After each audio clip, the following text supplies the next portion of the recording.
We're live with another episode of BS Busters, and this is gonna be a fun. This is gonna be a fun little topic. A fun podcast.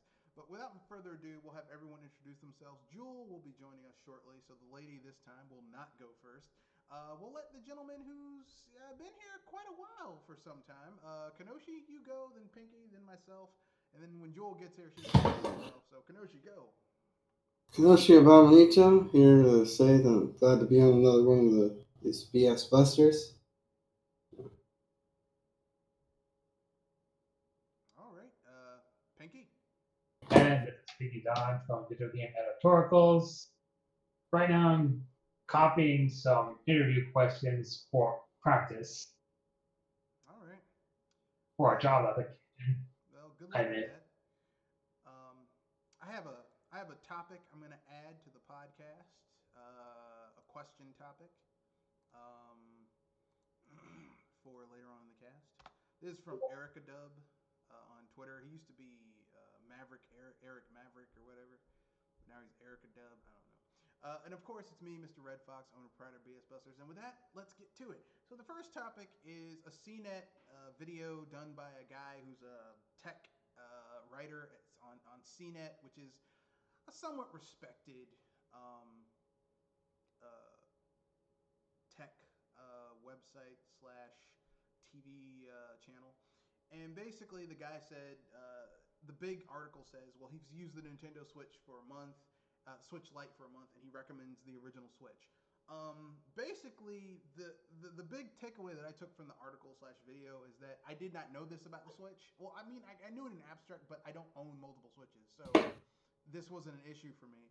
The big thing that got me was that they're still doing that.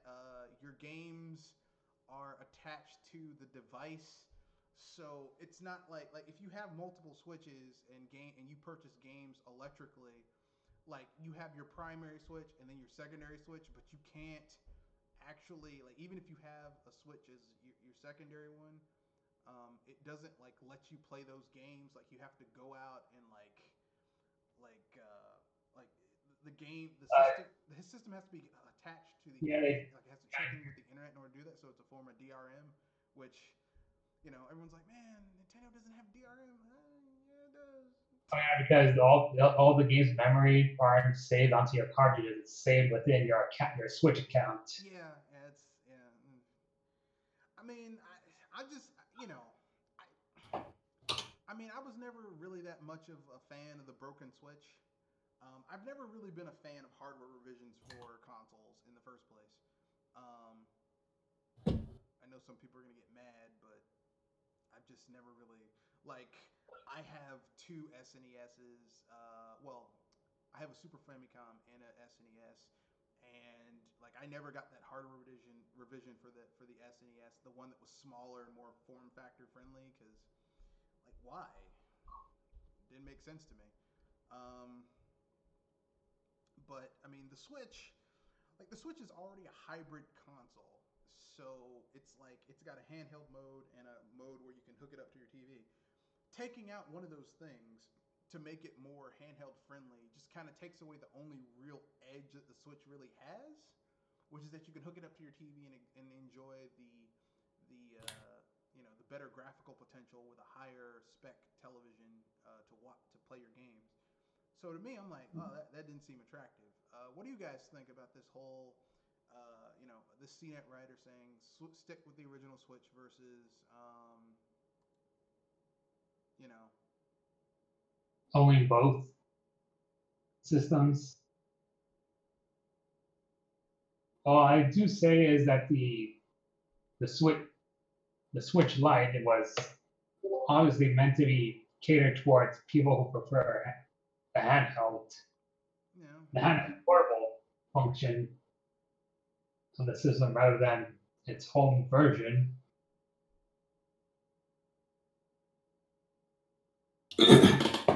Oh yeah, I just do both at the same time.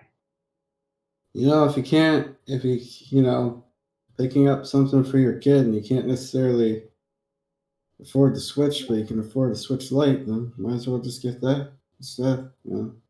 I think that's who it's really a tenant for. that's who they're marketing it towards.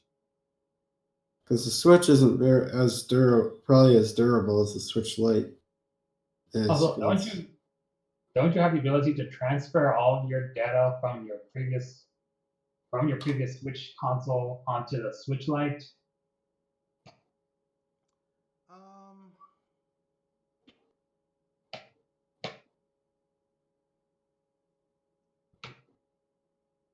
That may be the case, but it's still a bit of a risk trying to transfer when you know how fragile some things are. I mean, this is one of those things where I just wish Nintendo was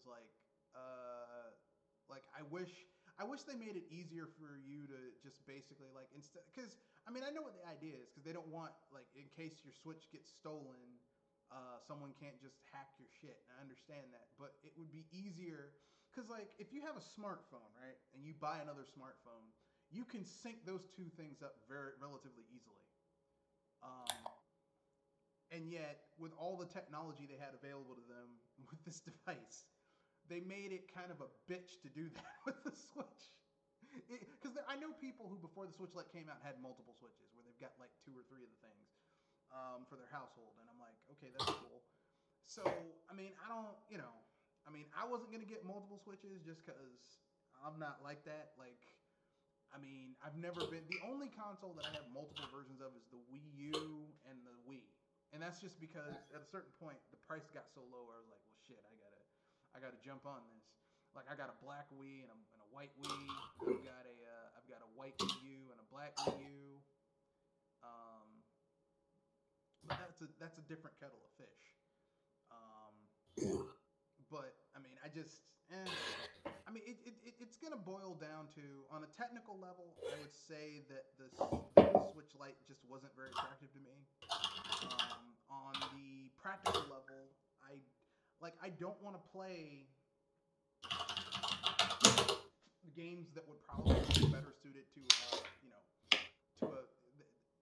games that are better suited to a console experience in handheld mode. I don't want to play them in handheld mode. So to me, it's just not very attractive. I know people who like the handheld mode; it's really useful for them. But I mean, if I wanted that, I'd have a Vita, which I don't have a Vita. But if I did want that, I'd have a Vita, and I don't really like the Vita either. So, but that's just me. I know people are gonna have their own things, and people are entitled to their own things because people are human. I was going Vita, you might as well go PS4 if that's the case. Well, no, I mean in terms of having a handheld where the games are designed, because the thing is with the Switch, it's just you're just playing a console game in handheld mode. That's basically being downgraded for handheld mode, and to me, that just doesn't why would I want to play a game like that? That doesn't seem attractive to me. I know some people think it's cool. I personally don't. So, to me, that's not attractive. But I know some people, they really enjoy that. So, knock themselves out.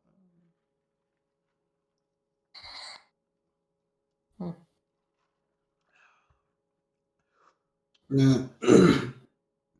Yeah, it'll probably it'll probably sell regardless. Oh yeah.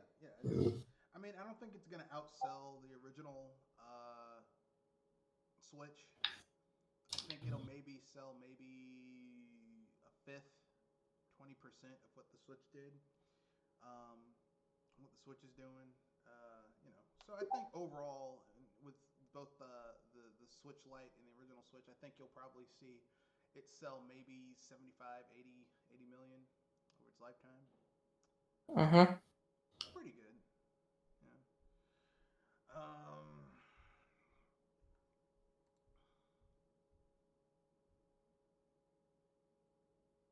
Okay, I guess we can move on to the next story. Apparently, a guy is complaining because the Goose Game actually requires you to actually work while playing the game. Which, Wow. What do you mean? You actually, well, apparently the guy doesn't find it fun to do the little things you have to do in order to play the game. Because you actually have to put, Actual effort into it. Now, I mean, look, I know some people want games that just feel like they're fun all the time. I understand that, but as an RPG gamer,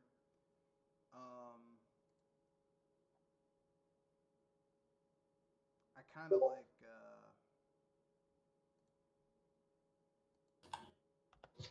I'm used to grinding, So what is this game about anyway? What's the whole premise of this game? You basically play as you're this goose who has to you have to accomplish these tasks, but you do it by being an unmitigated asshole. Oh, okay. It's like okay, like you might have an overarching task like have a picnic in the park. Well, but you're a goose, so basically, like there are people who are already in the park who are on a picnic blanket, so you got to scare them off. You might do this by going and stealing the lady's purse and putting it on a cart, and then pushing the cart so that it goes down the hill. So she chases her purse down the hill, and then the guy's like, "What the hell?" So you go and you steal his wallet and put it like that type of shit, Or you steal some kid's toy airplane and take it to a swap shop, not to a shop that has like an outdoor area where they keep the stuff, and drop his plane on the table. So when he goes to get it, the lady thinks he's stealing his shit back, like that type of thing. Like the game is basically a game where your character is an asshole. It's amazing. Oh, okay. Wasn't somebody complaining about that game or something? Well, some people think the game is not good. I mean, look, subjectively speaking, I don't personally think a game where you play as an unmitigated asshole is very fun, but some people like games like that. I mean, every Wario game is like that. Like the 2D Wario game. Well, okay, not the 3D ones, but the 2D ones, Wario's an asshole. The first Wario game, like proper Wario Land game, he's basically stealing this lady's treasure who's a pirate that she stole or found or captured or whatever. Let's not forget the GTA and Postal games. Yeah, but GTA is kind of like GTA. You're a criminal, right? And criminals do asshole-ish type shit. But sometimes you can you play GTA San Andreas. There's times where you do asshole shit, but then you make up for it. Like in one mission in GTA, you steal Mad Dog's lyric notebook that has his lyrics and raps and shit. But then you go and get the shit back and take down the dude that you get. So it's like you try to make good on the shit you're an asshole about. But in the Untitled Goose game, you're just a total asshole through and through. There's no redemption of you being an asshole, Well, I mean, the game ends with you stealing the town's bell, and it's been revealed that this is not the first time the goose has been stealing bells from the town. I don't have the game, and I don't really plan on playing it, so I don't really care. But I know some people are like really into it, so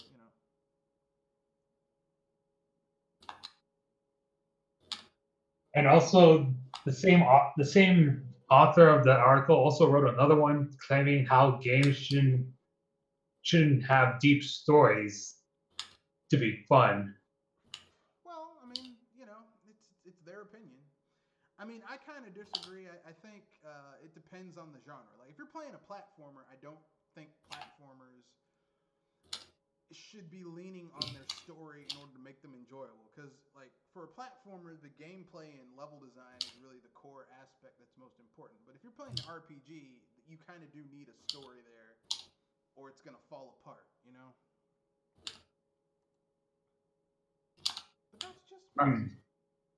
What do I know? I'm just some guy. Today's video is sponsored. I'm the new. According to a new report, Vietnamese. I'm the new Chinese character in this new drama. Just some guy. Yeah, that was in poor taste. I'm sorry, but you get what I'm saying. It's like I'm not really like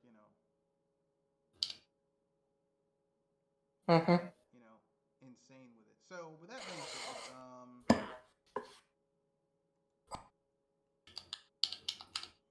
I'm the new. according to a new report,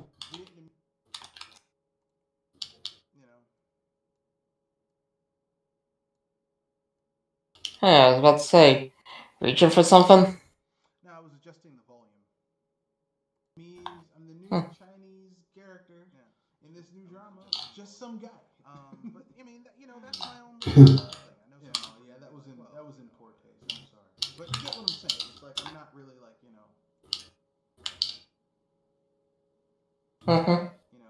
insane with it. So with that being said, that lost me.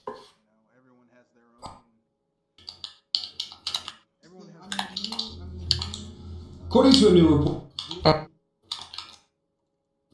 You know, everyone. So, Hey, I was about to say, reaching for something? guess we can move on. So basically, next topic. Had to open it up again. There we go. Okay, so next we have our big controversy. Well, the first, I was thinking, man, I don't have to talk about Bethesda at all, because surely they're not gonna fuck up again. They fucked up again. Like literally, after you literally punched yourself in the crotch 4 times with a glove with a horseshoe in it, you're surely not going to punch yourself in the crotch again. Yeah, they're going to do it again. So Fallout 76 now has a premium membership for $12 a month or $100 a year for a game that already cost $60 to buy in the first place. Well, although you can probably get it Why? for $30. Yeah. Why are they doing this? Because the game flopped. Wow. And so they need to make more money. I don't think it's. So I really don't think it's gonna work. buy it? Can you buy it without the 60? Is it free to play now? Here's what they locked behind. Here's what they're locking behind the paywall. So basically, you get unlimited storage, a tent that lets you that acts as a fast travel point and a simple base, a monthly stipend of atoms, the New Vegas Ranger outfit, because people are really big fans of Fallout New Vegas, and you get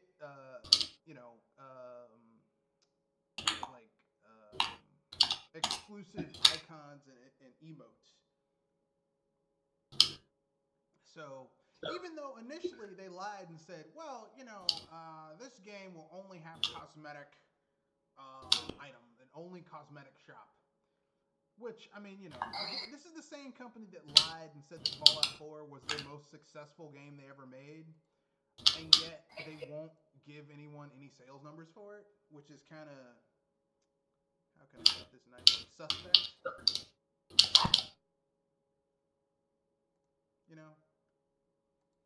It's like someone saying they passed a class, but they won't show you any grades for it, basically. So yeah, Bethesda just,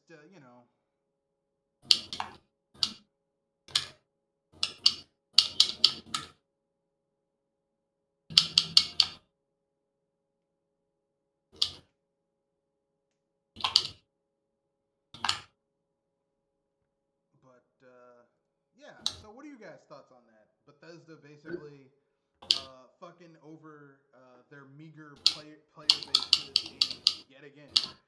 I have to ask, is this their way of countering Outer World that's coming out tomorrow? I don't think so. I don't think they give a shit about Outer World. I think this is Bethesda basically saying, look, the game flopped. Our player base is dwindling. We need to make as much money as we can while we can before we pull the plug on this shit. That's my supposition. I think that by next year, if the player base if they don't have a big enough player base subscribing to this bullshit that it's actually at least breaking even or making a little bit of a profit, they're gonna pull the plug on the whole thing. That's what I think. That's what I think. Because I mean, look, here's the thing, okay? The biggest problem with this game is that they're charging $60. That it was full price at launch, and now they're adding a paid premium membership service on top of it. If the game was free to play and then they added this, I'd say okay. Because I mean, if something's free to play, like those free to play MMOs that are the big rage and shit like that, it makes sense that it would have microtransactions because these people made this game. MMOs are expensive to make, and they have to make money somehow. I understand that. But if you're already charging people $60 and then on top of that, extra money on top of that, that's when I have a problem. So, I mean, what are your guys' thoughts on that? Kenoshi, you have any thoughts on that? Yeah, I think that's absolutely insane. I don't know why. I guess they're trying to make as much money back on this colossal failure as they can, so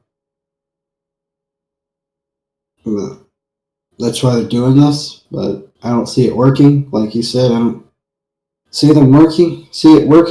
Yeah, Jewel. If I think about it, it's still kind of a harsh thing to think about when you consider how much data you're working with, all to just transfer from one, and also, well, with what's going on with other stuff, it just kind of adds up to more headache. Well, I mean, this all began with Bethesda doing that Creation Club bullshit, where they were charging people for mods, which is, I mean, historically mods have not been something that you paid for. Like even back in the day on PC, you didn't pay for mods. Yeah, and hearing Bethesda go this way, well, it just really. I'm a little suspect. I'm a little like, I can't. I mean, like, I'm one of those people who's basically felt Bethesda's been shit ever since Skyrim came out. Where Skyrim was basically, like I said, I bought that game on PS3. At the time, I didn't have a gaming. I had a PC, I didn't have a gaming PC. And I remember playing Skyrim on PS3, like the original Skyrim, and just how broken that game was. I remember downloading a patch that made the dragons fly backwards, but broke the game even more. I was like, shit. And I remember that's one of the few games that I bought and traded off. Because I don't really trade off games. I really don't. I'm not a guy who trades off games. But that game just, you know what, fuck this. And Bethesda has shown that they're full of shit. That they're completely and totally full of shit. And I don't think we need to belabor the point anymore, because fuck. Bethesda! Fuck you up the ass with a rubber dick. Next, this Pinky brought this to my attention. Apparently CBS and NBC have each ordered esports sitcom for primetime network television in 2020. So, before anyone says anything, does anyone think these shows are going to be good or bad? Does anyone think they're going to actually be good? They're going to follow they're going to follow the ever trope of video and adapted to film or movie. They're not going to get well. I can easily tell you it's going to be very bad because I found a tweet that is supposedly a leaked script from this sitcom. Mind if I read it for you guys? You don't have to read it, because I can already probably guess the shit's probably going to be like the Big Bang Theory was supposed to appeal to people who were nerds, but it just wound up being... Glad you could mention it, because apparently one of the producers of Big Bang Theory is involved with this sitcom. Oh, so it's going to be bullshit. Okay, never mind. The Big Bang Theory was good, was funny the way Dane Cook is funny, where, like, Dane Cook isn't really funny. What he does is he says some stupid ass story and screams and yells, and then he'll say some type of topic or phrase that people who are millennials will understand, Generation Xers. You know, he'll be like, yeah, and then I punched her in the boobs. Super Mario Brothers. Oh, he's so funny. He said Super Mario Brothers. That's basically like that was the Big Bang Theory. Like, they'd say something that wasn't even funny, and then they'd punctuate it with some shit that people who were children of the '80s would get, and then they're like, no.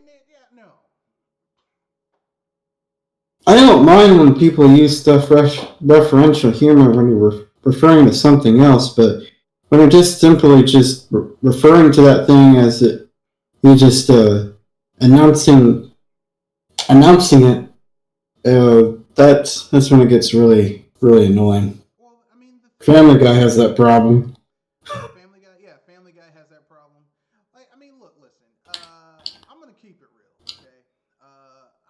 I don't have a dog in the fight, but if I was gonna do a TV show about gaming, okay, if I legitimately was gonna do a TV show about gaming, bet they're gonna do. Gaming is gonna be tangential. It's probably gonna be by the numbers sitcom, but they're gonna be professional esport gamers. And then it's gonna be like The Big Bang Theory, except instead of nerds who might play video games or do tabletop gaming. They're gonna live. These people make money, but they all live in the same apartment. That type of shit, it's gonna be that lame ass shit. If I had my druthers and I actually had the ear of an NBC, CBS creative director, I would say, look, why don't you do a show where people get sucked into an MMO? Like something happens and they're in the MMO and they actually have to survive in this world where you just described an isekai anime. Yeah, that's what I'm saying. Make it live action, but don't make it look stupid. Because the thing is like, here's the problem. There's a disconnect between the audience that they want and the people creating the shit. People creating the shit look down on their audience. And the people that the audience wants is something that takes the shit seriously. Like, it would be cool if a guy who, let's say the dude's out of college, but he has debt and he can't find a job in what his major was in, and he's like a barista at a Starbucks, and when he goes home, he's playing a video game, something happens, he's sucked into the game, and then he's like, man, now I can do all these amazing things, but then he realizes, just like he's got to grind, like his normal life is a fucking boring ass grind, and it's not quite as ideal as it is in an MMO, because there's shit that's awesome, but then there's other shit where it's like, man, I got to get my skills up.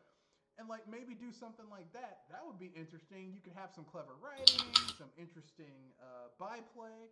But if you're looking down on your audience and your audience is treating them like they're social losers because you don't understand why people like the shit,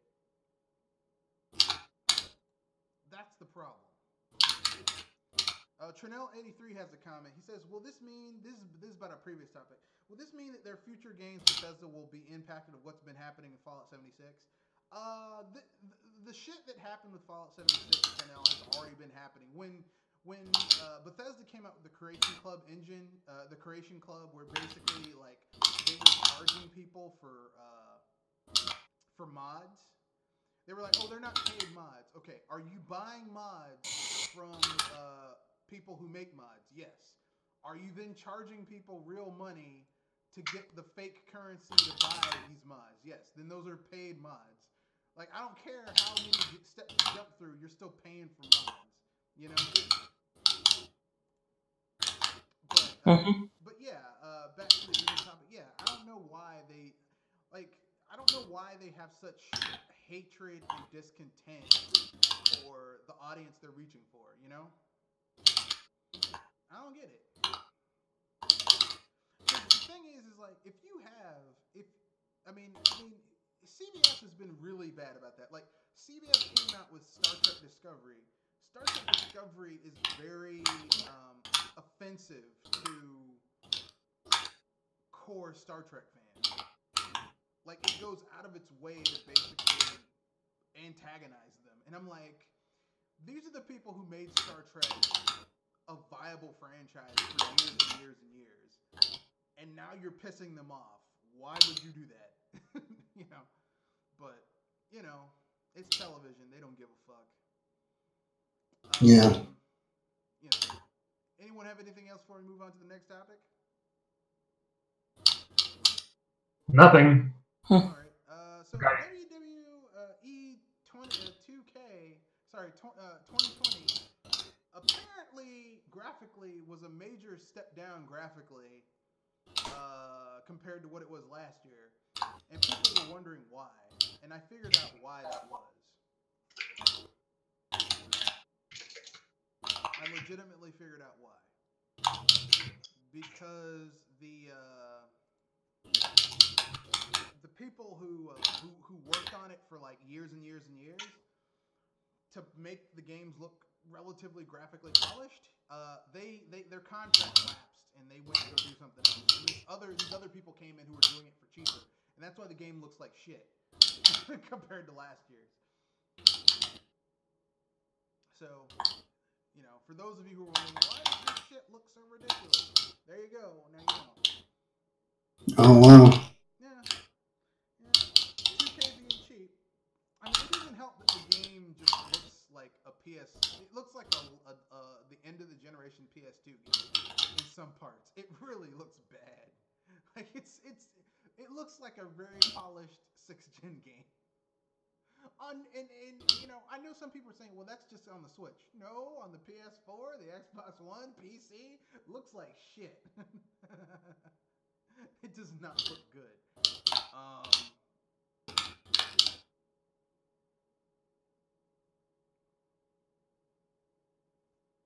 So our next little bit of news. Does anyone have anything they want to add about WWE 2020?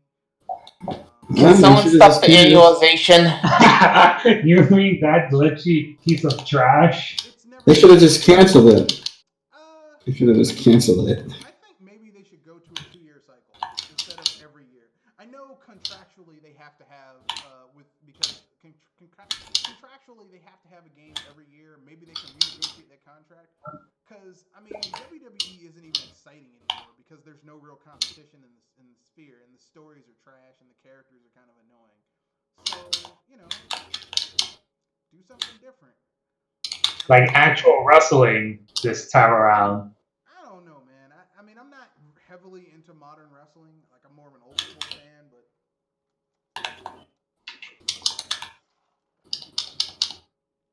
I don't know.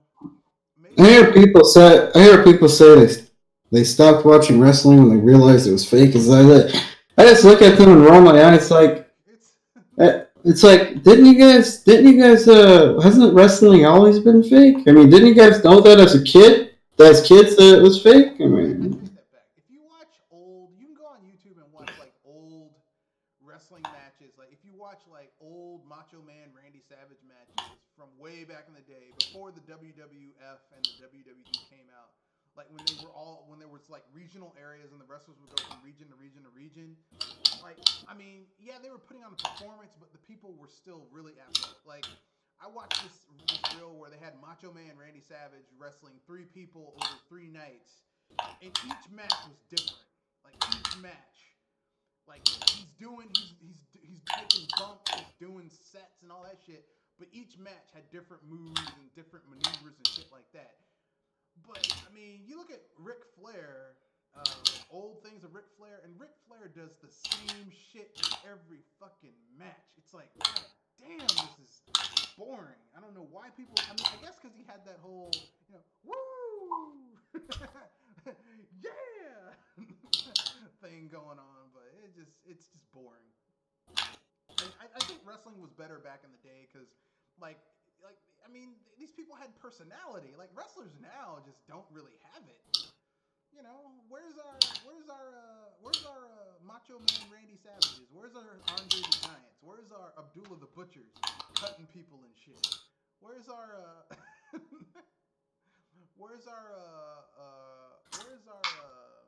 Rowdy Piper? But when I said real wrestling, I mean like wrestling before WWE existed, like when it was an actual sport. Oh, you mean like Greek wrestling where they'd wrestle naked, like big oily men naked wrestling? Nah, I don't want to see that. That's about that's a little bit too far. You mean like where they're like trying to pin each other with all those moves and shit? Yes. That's not exciting to me. Like the way I look at it is, I either want there to be Kumite style matches where people are fighting almost to the death, like blood sport style, or which would be cool, by the way. Or just have people be, over the top, charismatic, doing shit, Because I mean, wrestling was exciting back then. Like, remember the Attitude Era with The Rock and Stone Cold Steve Austin? Yeah, I mean, it was fake back then, but it was fun, Yeah, hell yeah, and that's the way it was. And like people forgot just how mean The Rock was when he was a heel. Oh man. He's like, and why I was gonna say that he. No matter why you chose The Rock, because you're a jabroni. He can.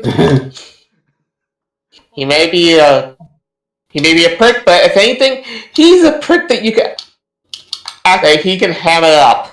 Or he farted on camera. I That's where you got it up because The Rock is cooking. He's like, oh. know what The Rock is cooking. It's like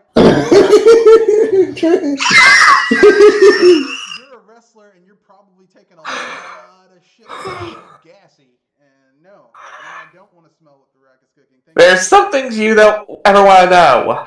Dwayne Johnson, no thank you, sir. Can you smell it? No. No. Whoa. But yeah, that was exciting. Like I think wrestling back in the day was more fun because it was like watching. It's like American Gladiators. Yeah, it was fixed, but it was fun. You know. Yeah. I mean, it's like like wrestling isn't fun anymore because like first of all they're trying to be family friendly and like they can't be as off the chain as they used to be. Like it's not fun. Yeah, they killed it. People that no one gives a shit about, like Roman Reigns, like Roman Reigns. No one gives a shit about this asshole. I mean, I'm leukemia, but fuck him. What?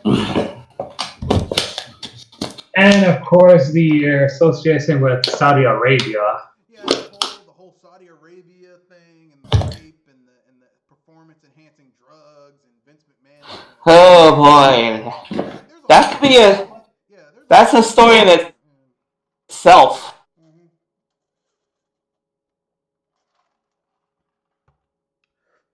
But basically, WWE 2K. I haven't I'm not heavily into American wrestling games. If I have to play a wrestling game, I'll play Fire Pro Wrestling, which is Japanese. Because everyone thinks here in America we're wrestling maniacs. Oh no, go to Japan. Those motherfuckers are wrestling maniacs. Or watch Lucha Libre in Mexico. Oh yeah, Lucha Libre is also really fucking insane. But those people are insane with that shit, man. The masks. That's why I liked Rey Mysterio Jr. back in the day, because that dude would wear that mask and do all those acrobatic fucking maneuvers and shit. God damn, that's awesome. But that's neither here nor there. We have an article here from a guy who basically was hoarding way too much game merchandise, especially amiibos. Ooh, I was gonna say he stocked up. Yeah, he did. Excuse me. Pardon. What the? So what happened? Basically, this guy on Nintendo Enthusiast, he basically wrote a short article about how he started hoarding gaming merchandise. He said it started with Amiibo, but then he started getting all types of other shit. And how he was basically going into a financial hole collecting gaming swag. There's a difference between collector and addiction. Well, I mean, I think you're into. If you ask most collectors, they start out, most people who have the addiction, they start out as collectors, but then it spirals out of control because it feeds into that pleasure center of, man, I gotta get this, I gotta get this, I gotta get this. They gotta get it. Yeah, because if I remember right, a collector and an addict of sort could kind of go into a blurry line because the kind of blurry line that would probably go with, I think, gambling addiction. Sure. Or someone who's an alcoholic. Well, I'm just having a little bit, and then a little bit becomes a little bit more, then they're just drinking like a sailor, So. Yeah. Yeah, personally,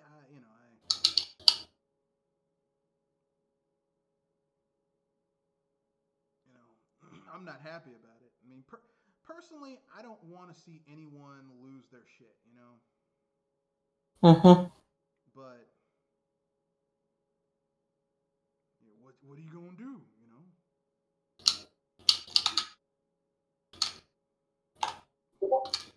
What you gonna do, you know? It-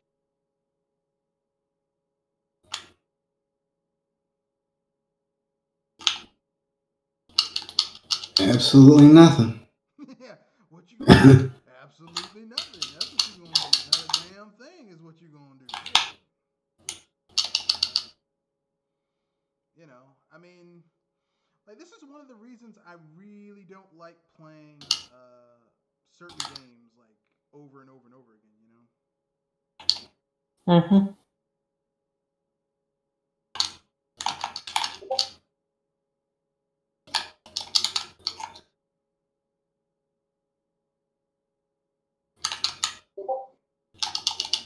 You know, this is the reason. This is. I mean, not over and over again. This is the reason why I try not to get so many physical games. Because I mean, you know, I already know I have the propensity to be addicted to shit. You know. Yeah. I already know. Which you have to be very careful of. Yeah, well, and I already do collect for retro stuff. Like I already like okay, I have a record collection that I'm in the process of digitizing now, and backup uploading to a. I'm getting a new hard drive next month. Basically, right now it's in a cloud server that I'm gonna like put that cloud server on the hard drive once I get it. So like I'm on the process of doing that because I just don't want to have all that fucking clutter, you know. I want to do something else with that. You know, I have a whole bunch of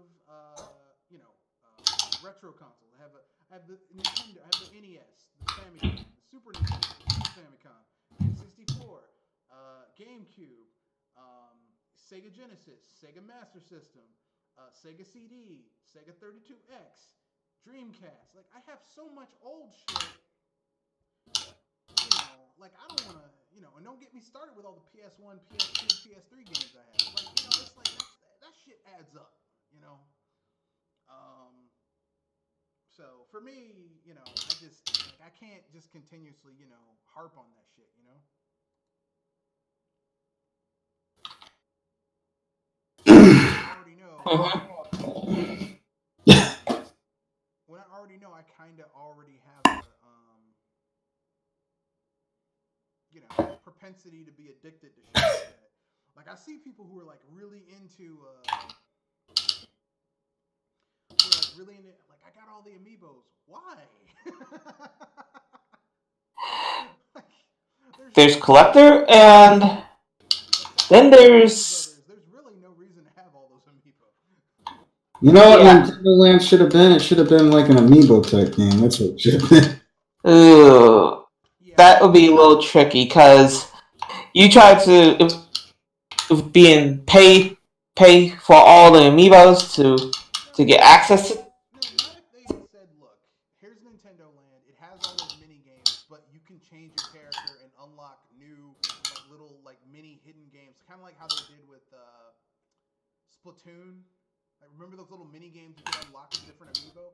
Like if they did something like that, like no one was complaining about that shit. If they'd have done that, that would have been cool. No one would have said anything.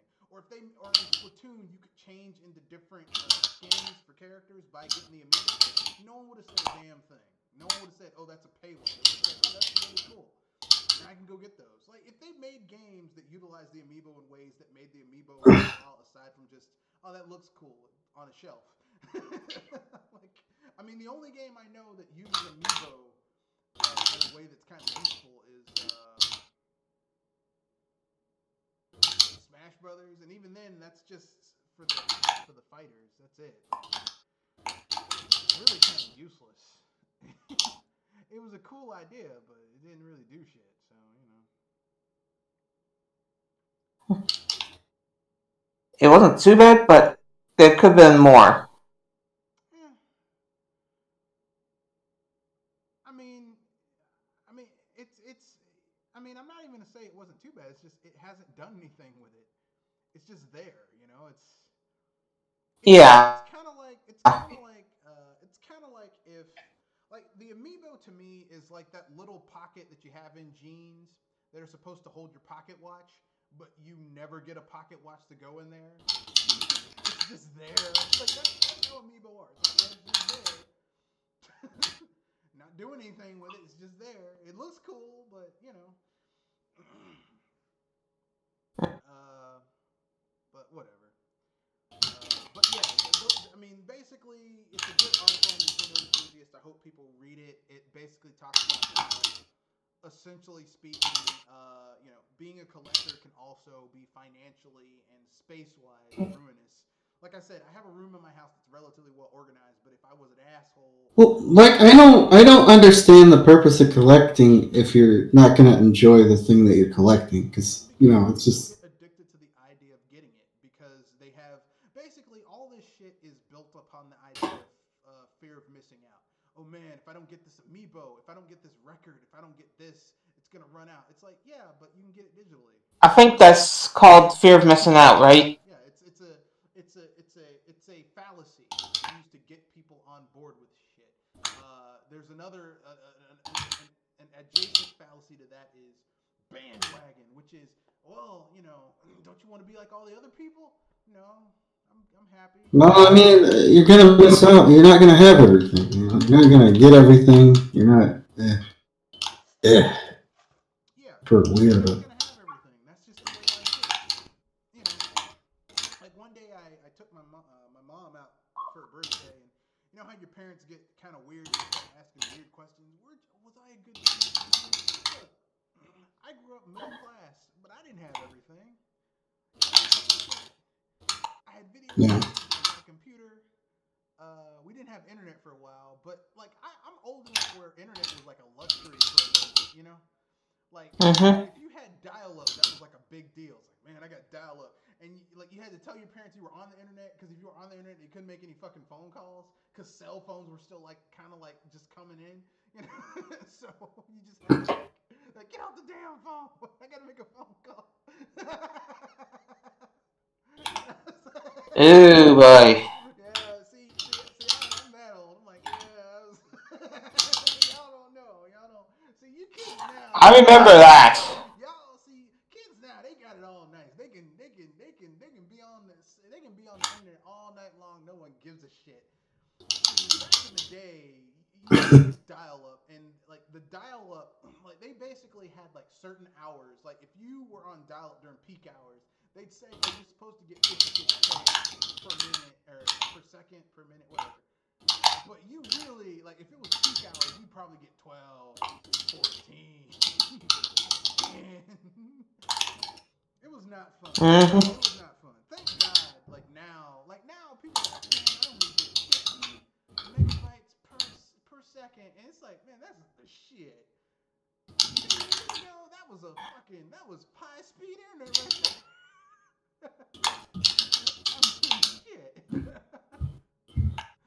Oh man, I'm sorry. Got a little bit. You enjoyed that. Well, it's just kind of funny that everyone's always like, oh man, bro, you don't even have Wi-Fi around here. Wi-Fi, shit. I remember. No, don't get me started. Next little bit of news.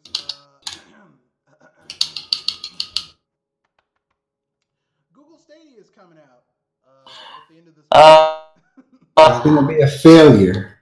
Well, I don't know about that. I don't know who bought this. It's good. I'm just gonna say it now. No one on YouTube is talking about that they bought this. I don't know who bought this. I think Google just paid for this shit to go to people. And I don't think a lot of people bought this at all because when Google tries to explain Google Stadia, the shit doesn't sound attractive. It's literally like someone. It's like a woman coming up to you or a man and coming up to you and saying, "Hey, you want to fuck?" And then it's like, "Wow, that sounds cool." But then they explain how they're gonna fuck you, and it sounds really not appealing. Convoluted. It's like, well, it's like you think it's gonna be something simple. No. What I'm gonna do is I'm gonna. It's like that sounds terrible. That doesn't sound fun at all. Yeah. That's Google right there. That's Google Stadia. It's like that doesn't sound fun at all.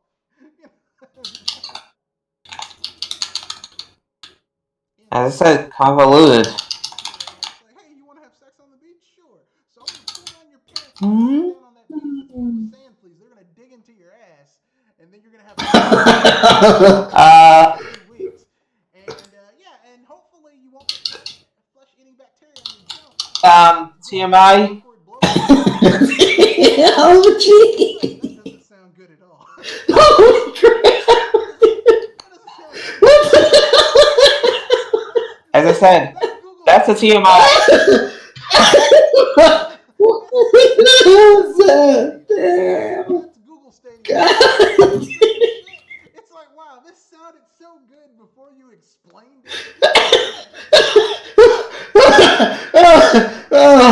Oh boy. You know, it's like, God. Holy. Somebody needs. Oh, Real for you. That was too. That got too real for you guys. Well, I'm gonna let you on a little. yeah, I think damn. so. Wild spring. We'll leave it at that. Okay, but neither nor there. But yeah, that's basically what Google Stadia is. It's like, wow, this sounded so awesome. Like, okay, if someone just came up to you and said, hey guys, what if I told you I could create a Netflix of gaming? Where you could stream your game, as long as you have high-speed internet and decent and good Wi-Fi attached to that high-speed internet, you can play any game you want that's in your library wherever you are, as long as you have like a device to play it on. That sounds cool, doesn't it? Yeah. I mean, too bad Steam does that already, but for free. But we. But then Google explained it, and they pulled an Xbox One with Don Matrick. Ouch. It's like, wow, that. Ugh. You know, anyone ever seen Robin Hood Men in Tights? I wish I did. Yeah. Robin Hood Men in Tights is one of the. Oh. Is one of the Mel Brooks parody films. It's a parody of Robin Hood.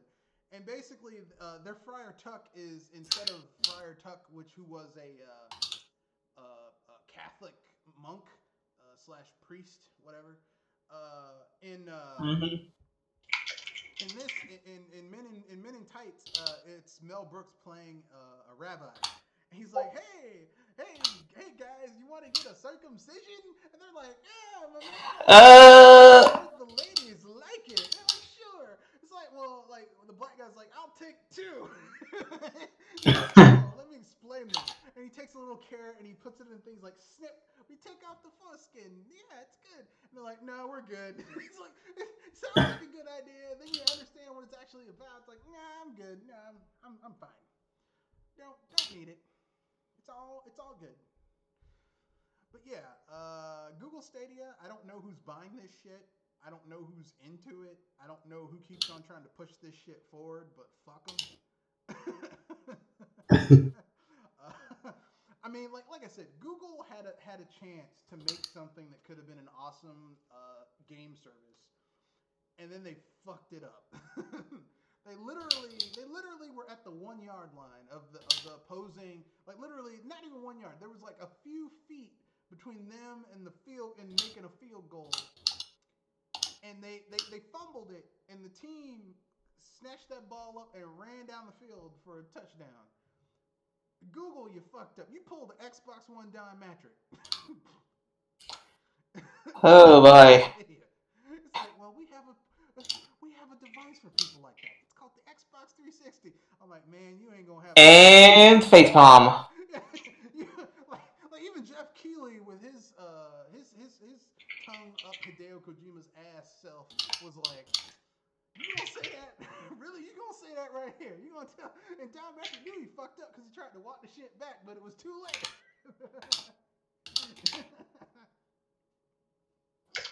It's kind of like when you say something really, really inappropriate to a woman to her face, and like you can already feel that you've completely negated your ability to probably get some at the end of that date. Try and save it anyway, but it ain't gonna happen. That's basically what Don Matrick did, you know. I think women ought to stay home and have babies. Don't go to school and get an education. Those panties went back up real quick. You ain't getting any tonight, son. Mm-hmm. My advice to you: learn better conversation topics. I guess we have to move on to the next topic, which is, a free topic off of YouTube from Eric Maverick. What do you think are two games that defined the GameCube?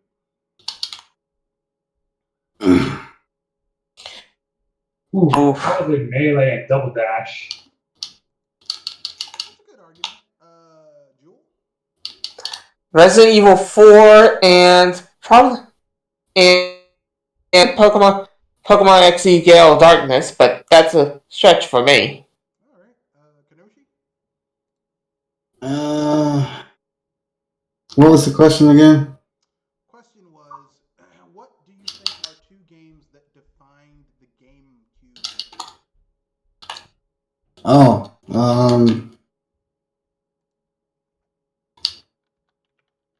I don't know. Probably Wind Waker and Mario Sunshine, maybe. I don't know. That's a good argument. I'm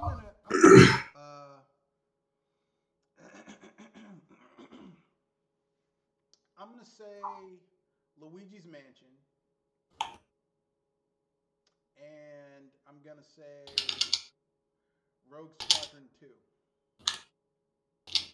Those are both launch titles, and they really showcase what the system could do. Especially Rogue Squadron. Like, did anyone play Rogue Squadron when it came out? I never heard of that. I played a bit of Rogue Squadron 3, like the Yeah, begin. Rogue Squadron 3 wasn't that good. I mean, it was good, but compared to the previous, like, basically they took a lot of risks with Rogue Squadron 3 with like the on foot missions and shit, and they weren't that good. Rogue Squadron 2 for a launch title for the system basically had Dolby surround sound. So if you played your GameCube with a good sound system, like it was like you were playing Star Wars the video game. Like the missions where you were flying your X-wing and shit like that, it felt like you were in the movies. Like the game starts with you doing the Death Star run, but the portion before the run we have to destroy the towers and take out TIE fighters and shit. And literally, I mean, even though it's space and you can't hear sound in space because it's a vacuum, sound travels through by imitating particles that are in the atmosphere. You like TIE fighters on your left. If you had surround sound, you could hear the TIE fighters coming from your left or from your right or right behind you. It was awesome. It was a really great launch title. It was exclusive to the title. There was nothing like it on anything else. The original Xbox can go eat a dick, and the PlayStation 2 could eat a bag of dicks. It was a really good game. And Luigi's Mansion, although people were really angry that it wasn't like a legit 3D Mario game, was still pretty good. A lot of people love that game. A lot of people still hold reverence for that game. Allegedly. So, what are you guys thoughts? There's quite a good number of games for the GameCube that enjoyed on it, and I'm actually surprised how it got hammered in a sense, or rather, it got so neglected because of stupid third parties keep their beeping promises. Well, actually, aside from Capcom bullshit, the GameCube had pretty good third-party support. I mean, because like the third-party games on the GameCube were pretty good ports. Like there weren't any half-ass ports of third-party games on the GameCube. Now the Wii was the system where third parties were like, we're just gonna put shit on the system, and good luck with that, and it'll sell. What's this TV Tokyo thing you put up here? Nintendo just opened a new shop at Tokyo. Man, that does me no good. I'm not in Japan. And some of the merchandise, and I want to show you some of the merchandise from that store. And oh boy, be ready because I think we might be temptation going on. Like all the merch they're selling in that store makes me want to buy them. And these are the ones that interest me, like that calendar where it shows all the characters walking forward in a straight line. You know, we just did a topic about people who collect shit to the point where it's just wasting. It's just wasting their stuff. It does look cool though, but nah. Like there's one that showed Mario, Inkling, the Villager, Isabelle, Link, 2 Links, Luigi. It's cool and all, but Even Ganondorf is part of the merchandise.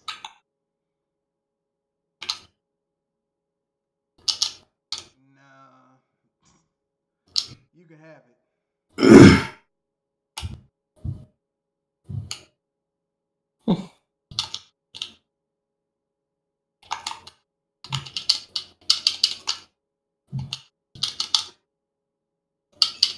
So, no, I'm not really into it. I mean, I know you're really into it, but no. I have 4 pieces of official Nintendo merchandise. I have a big ass Nintendo T-shirt that I ordered from Nintendo of New York, the Nintendo store in New York, and it's called The Boss, and it's got Donkey Kong. No, it's got Bowser. It's got Bowser, Ganondorf, Wario, and King K. Rool on it. It's an old T-shirt because it's got King K. Rool on it, and Nintendo treats that character like a fucking redheaded stepchild. There is another game-related news. A day 1 DLC released for Persona 5 Royal. Yeah.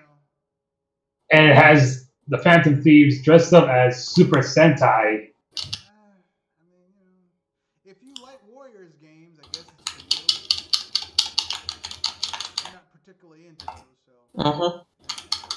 So I guess it's time for our final topic. We have enough time to get to it, I think. Although, does anyone have anything else they want to say about the Persona 5 Royal Day 1 DLC? Like Power Rangers?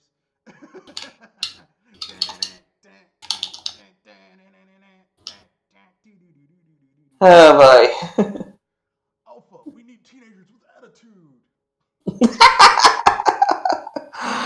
Look, I'm gonna tell you right now. Funny. Those are supposed to be teenagers, and they're teenage boys. They ain't got attitude. They're gonna be busy in the bathroom or wherever. They got something else. Yeah, they ain't gonna be. We gotta save the city. No, we don't. I ain't got time to save the city. Give me 10 minutes, and I'll save the city after that. But that's just whatever. I mean, it's okay. I mean, I'm gonna keep it real. I watched the first 2 seasons of Power Rangers. I thought the first 2 seasons were great, and then after that, I kind of watched it off and on. Like when I was in college, and if I wanted to take a mindless break and just watch something absolutely stupid, I'd watch Power Rangers SPD. But I liked Power Rangers SPD. It had a black Red Ranger who was which was rare for Power Rangers at the time. Yeah, he also had to pull off one of the first female Power Ranger leads, and it had to be on the A team. Yes. That was Time Force. Time Force had the female character, but then they wound up killing. They wound up killing off her boyfriend, who his ancestor was the character. It was weird. It was weird. Time one because sure the lead was female, but she was the pink. Yeah, and the character who wound up being the ancestor of her boyfriend, who was killed by the villain when they were fighting, she winds up falling in love with him, which is weird. I'm like, how the hell does that? You're making my head hurt. You're making my head hurt. Yeah, reason why Time enough. No, Time Force was fun. It kind of got dark. I'll versus the Sentai. Having seen the Sentai shows that the U.S. shows are based on, sometimes the U.S. shows are better than the Sentai shows. Like SPD, the Sentai, the Japanese version is trash. It's garbage. The U.S. version's much better. Time Force, the U.S. version is much better. Even though the end try to get this deep dark kind of, you're a mutant, but you're human too, and you have feelings, and you need to stop the hatred and all that shit. I'm like, oh man, it's Power Rangers, it's giant monsters fighting people. Shit. I'm trying to tell a deep story now.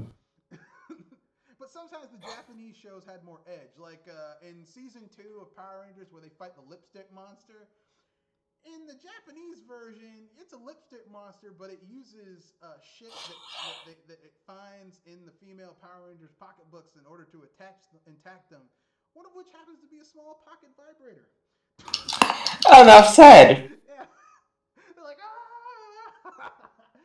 like when the female Rangers are all writhing on the ground, it wasn't in pain. We have to stop the lipstick monster. Now, give me like 2 minutes, and then you can stop the lipstick monster. But, Oh boy. That being said, I guess we can move on to the final, to the fun topic, which is, what's your favorite RPG and why? Yeah, I threw that in there. I'm an RPG fan. This has to be your number one favorite RPG, one that you can play multiple times, and it doesn't have to be the best RPG, just one that you can play multiple times and doesn't bore you.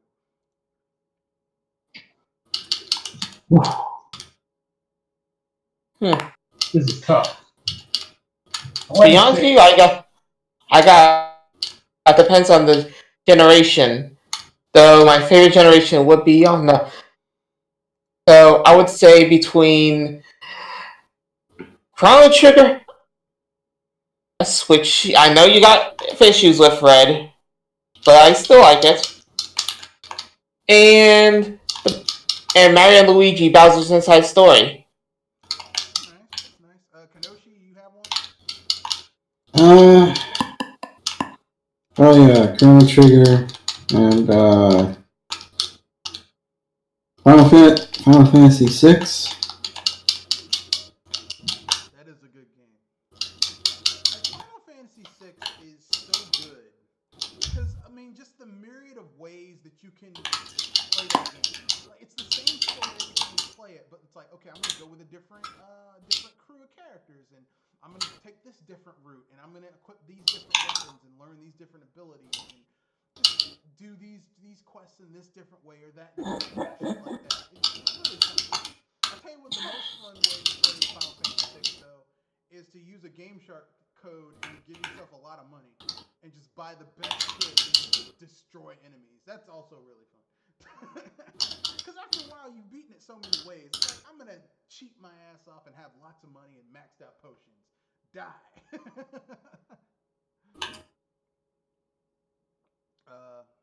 Pinky? Let's see. I don't know if this counts, but I had to say, and even though I have yet to fully finish it, I had to say Fire Emblem Three Houses. All right. Okay. Because of the multiple routes you can take All right. at the beginning of the game, All right. adding some replay value. All right. Okay. Since almost everyone except for you named 2 RPGs, I'm going to name 2 RPGs. So the first one is not going to be Chrono Trigger. I love Chrono Trigger, but I've played that game so many times that even though I love it, it's like I've gotten all the endings. I know the character stories. Like it's very like I know that I could play Chrono Trigger in my sleep and probably beat it. Like that's how much I know Chrono Trigger. So I'm going to go with what I like to call the unofficial sequel to Chrono Trigger. That basically takes what Chrono Trigger did, but does it on a smaller budget and more stimulus. Radiant Historia.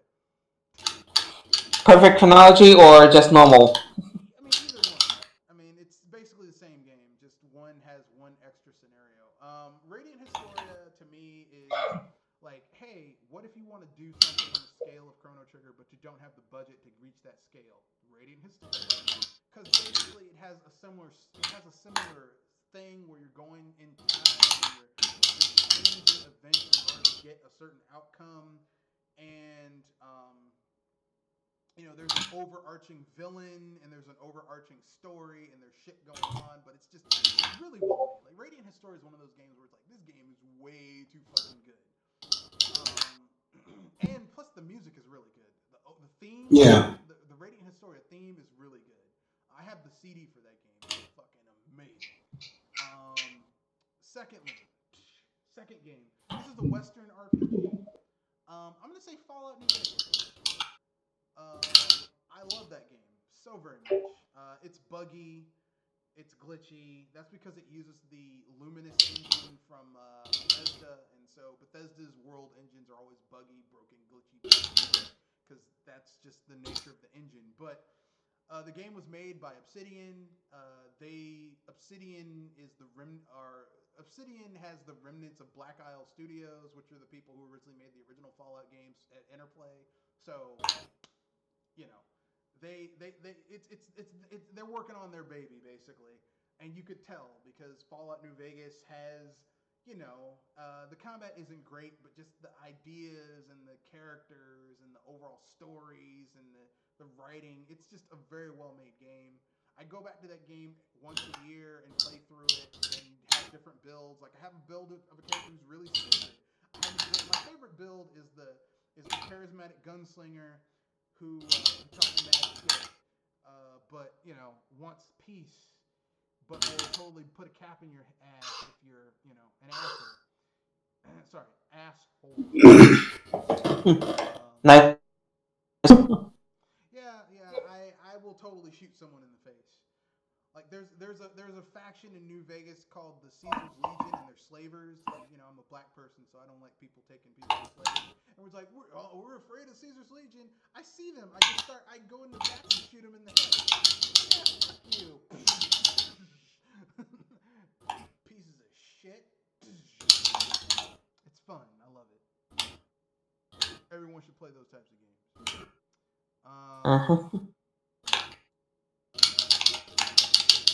But yeah, those are just my opinions. Anyone else have anything else they want to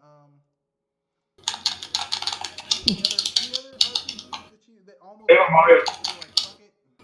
Paper Mario. Which one? Let's see. Either one of the two games. There's 5 of them. There's Paper Mario, the first one. Either one of the first 2 games. Okay. There's Super Paper Mario. There's Bigger Star and Color Splash. Sorry, I gagged a little bit when I said it. There's Color. There's Color Splash. Color Splash. So the first 2. Yeah. Personally, I mean, if I had to choose, I'd choose the second one over the first one. The first one is good. I'm not gonna lie. The first Paper Mario is good. The second one takes what the first one did and runs further with it. Like, if the first Paper Mario game took it to the 40-yard line, the 1,000-year door took it to the 80-yard line, or to the opponent's 20. Like, it took it further in. It was almost a touchdown. The only downside I'd say about that game is that there's a little bit too much backtracking, but once you unlock the shortcut pipes in the game, like, it's not as bad. Plus, it's got some really awesome characters like Rock Hawk and Tubba and the Wind Sprite, who looks like a big fat black woman. But in a good way. You mean McFlurry? Yeah, Madame Flurry, yeah. and she turns out to be, she has massive stage presence. Who else is awesome in the game? There's Vivian, who had some character development. Yeah, let's see. The final battle against the evil queen, where Mario gets his ass kicked, and so everyone makes wishes and brings them back to life, and it plays this awesome music where Mario gets powered up and keeps on fighting. It's awesome. I always thought Paper Mario was a really good series that Nintendo kind of dropped the ball on with Sticker Star, and they haven't really recovered from it since then. It's bad. It's a good series. They just, maybe give intelligent systems a chance to really bring it back and don't fuck it up by making it overly simplified.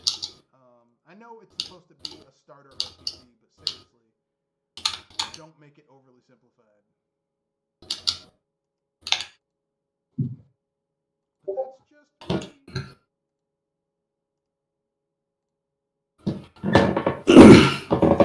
That being said, anyone have any games that they wish someone made into an RPG?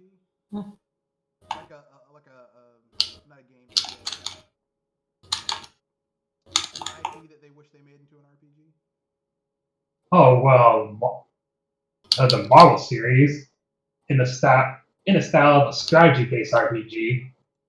So that way, so you have Marvel superheroes and villains as units. That'd be cool. And no permadeath, so they'll just retreat.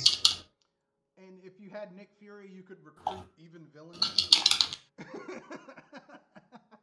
Like Nick Fury is your recruitment character. He's like, that's very good. I'm putting together a new initiative. I call it the Avengers. Would you like to join the Avengers? Oh, hell no. Did anyone see the College Humor skit where they're like, Nick Fury recruits all these different characters, like, but it's like from pop culture, so he like recruits the Haunting. Oh boy. Congratulations, you're an invisible ghost, and like this door moves. It's like, oh hell no! He pulls out a gun and shoots it and runs away.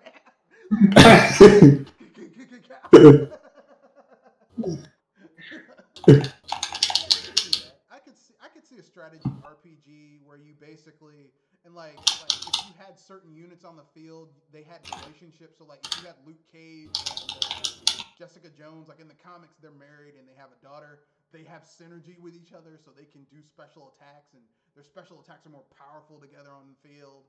If you had like the Hulk, Iron Man, Thor and Captain America, Captain America, that's the original Avengers, so like they can do team moves that are more powerful and shit like that. That'd be cool. I'd be down with that. I know some people are gonna get mad because they're like, how dare you, sir? Hey, look, man, I like shit like that. I'm old school like that, son. I'm old school like that. I'm old school. So, I don't know. I can't think of any other games. I'm like, man, I wish this shit was an RPG.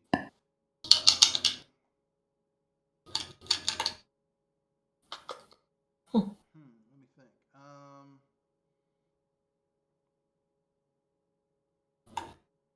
Trying to think of something else that I wish was an RPG.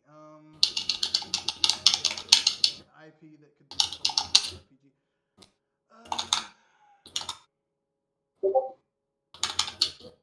The thing is, like, everything I really want is already an RPG. Like, already have an RPG game. Like, I really like vampire games. They already made that into an RPG with Vampire Masquerade Bloodlines and Bloodlines 2, which is coming out next year. So they already have that as an RPG. You know? Darksiders Genesis, that's already going to be an RPG. So everything I really like is already an RPG. So you know? Looking for replay value is probably the thing. What if Capcom made a Street Fighter based RPG? That'd be cool. That'd be cool if they made a Street Fighter based RPG, but like when you had combat, it was like Street Fighter, but like between combat, no, if they had combat, it was like Final Fight. But you like when you defeated enemies, not only did they drop like money, but they also gave you experience, so that you could level up and like choose how to build your character. You know, it's like, okay, I'm gonna make this character really fast and hit hard, but their defense is gonna be kind of shitty, you know? Yeah, and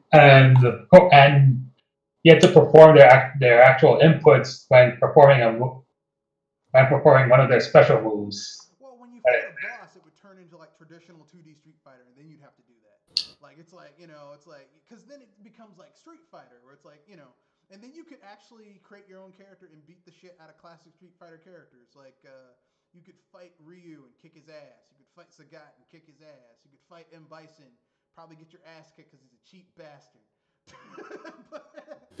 but you might kick his ass. You could fight Vega. He's like, I want to fight you. Man, how's it fair? You got a fucking claw and I'm fighting with my bare hands. It is my style. I am Vega. Cheap ass shit right here, man. Probably the reason why they're spamming Street Fighter games. Street Fighter Cross Final Fight, the RPG.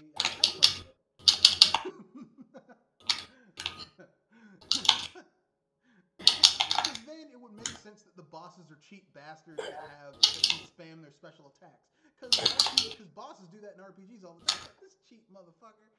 It's like, Yeah. how dare you? Yeah. As long as they have M. Bison's SNES / Street Fighter 2 theme, which is way more badass than his later themes. You know, where he throws off that cape and starts kicking your ass to that awesome music.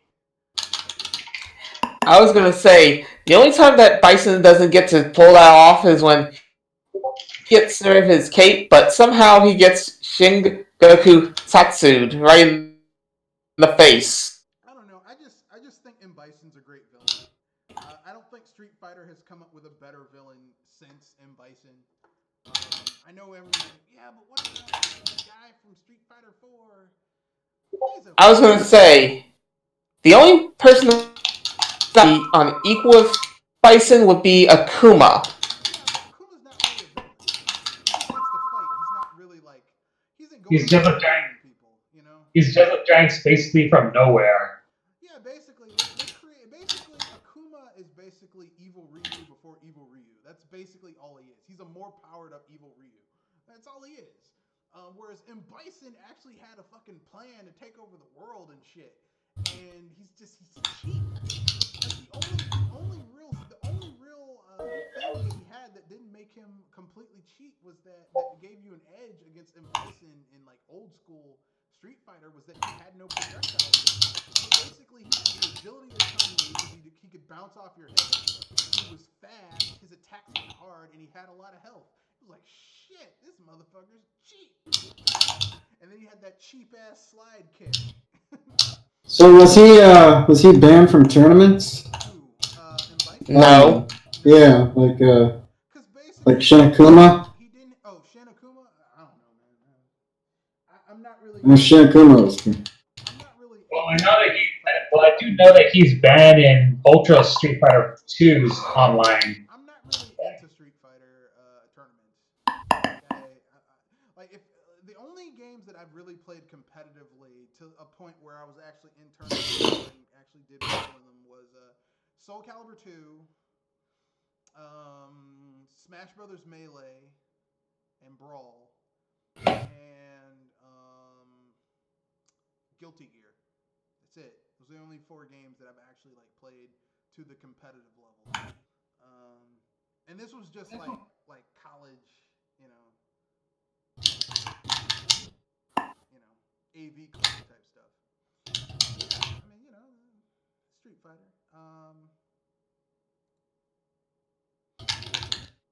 Anyone else have anything? Any other topics they want to bring up before we wrap things up? Well, all I can say is that there's a chance I may not be able to make it to Saturday's podcast because I might be away to a family trip. Oh, that's okay. That's cool. We'll hold it down for you. If you can't make it. Anyone have any other topics they want to bring up before we wrap things up? Anything they want to pimp out?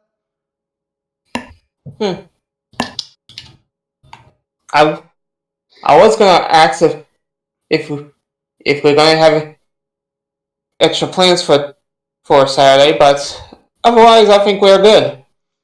Well, I mean, I might stream the Outer World while during the podcast, or I might do a Twitch live stream of the game Friday or whatever. So I'll definitely be talking about that game during the podcast. So, all right. I mean, you know, that's my own thing. I don't know. You know, listen. it's like I love this time of year. Got a Halloween party coming up the week after this one. Normally I do Halloween parties at my job because own a bar. But this year there's a Yes. Halloween party at my job, but I'm not gonna be there for it. Remember, drink responsibly. Well, the Halloween party I'm going to, there's gonna be a mixed crowd. There are gonna be some teenagers, there's some people who are older than me are bringing their kids, because they're, I mean, like I think it's like 16 and older. They want like little kids there, and there's gonna be like costumes and shit. So inevitably, someone's somewhat hot is gonna wear the hot slutty nurse costume. You got that much of a prediction of it. Inevitably, well, every year at Halloween parties that have costumes, you're gonna have the hot nurse, hot witch, hot sexy librarian or lawyer or judge. One year I saw a lady go as Sarah Palin, which was ironic because the lady who was Sarah Palin, that hot Sarah Palin, was inevitably she's like an arch liberal and she is hot herself. And I was like, well, goddamn. I like in my head, I was like, I know her boyfriend that she brought. I know they are not. She is not changing out that outfit when they go home. they're gonna have some fun with that outfit before they return it. But yeah. I mean, this year I got a good costume for the Halloween party. I'm going as Jules Windu from the Chappelle Show. You know, where Dave Chappelle plays the guy who takes over the Jedi Council, but he's doing a play on Samuel L. Jackson. It's like, yeah, I killed him, and I hope they burn in hell. Oh boy. I'm going to a Halloween party next week, and I'm going to Party City tomorrow to find myself a costume.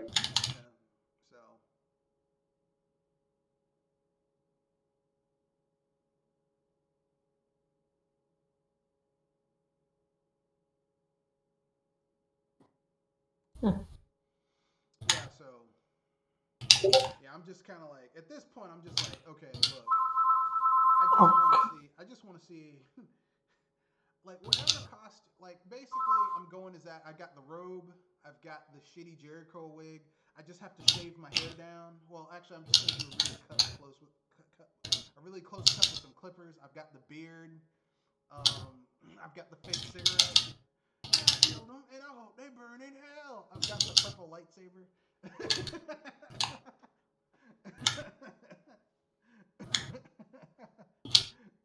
And plus, I get to go around screaming motherfucker at people. It's gonna be fun. What you say, motherfucker? Hey. Samuel L. Jackson. Really, we should reach me at mrredfoxbsbuster@gmail.com or at Twitter at Matthew Wesley at mrredfox91. If you would like to be a member of the podcast, just send me an email and we'll see what we can do. All that fun jazz. That's the end of the podcast. Remember, rate, comment, share, subscribe. Our next podcast will be this Saturday at 7:30 p.m. Eastern Standard Time. That's our normal schedule. 7:30 p.m. Eastern Standard Time to 9 every Wednesday and Saturday. That's our podcast schedule. So stay tuned to that. Peace. Good night. Arrivederci. And hype responsibly. Yes. Fuck Bethesda. Fuck Epic. Fuck EA. Fuck Activision Blizzard. Fuck Nintendo's mobile gaming department with that $40 DLC, which I'm never gonna let go. I thought it was For Diddy Kong Racing, fuck that. I mean, for Diddy Kong and Mario Kart Tour. Let's see, who else? Fuck Google Stadia. Yeah. I should just make like a scroll of fuck yous. That's what I should do. But with that being said, that's the end of the podcast. Peace, good night.